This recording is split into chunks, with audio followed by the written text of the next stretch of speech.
Maşinin bedende ayrıyor. Tüyüzü mümkün nene. Ya sayısı var. Tüy ineği, atağını, yurdu tomuz, kış yağdı. Emma tüy çok bozdum falan. Namussuzluydu. Ömür boyu tüy bedende ayrıyor. O tüy değildir. Malgın deyip koymak. Ne soğaktır. Allah'ın yolunu soymak. Artan pulöderli kımmatça koymak. Ulan kardeş. Giymeden de ayrıyor.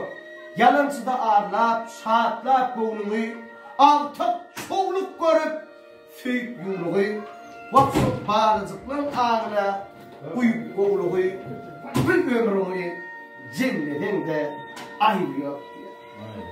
Nidivette horeselim, bir dağdan mağlup olur, kimler iyi, kimler giyiş düşünür, nidivende bağırıp olur.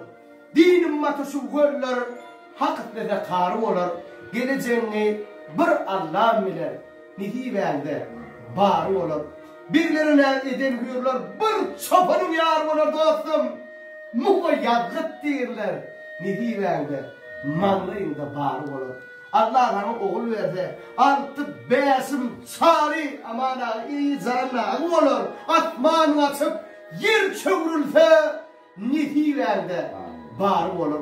Ömür boyu mal mülk gölden, nevzine tağ olur.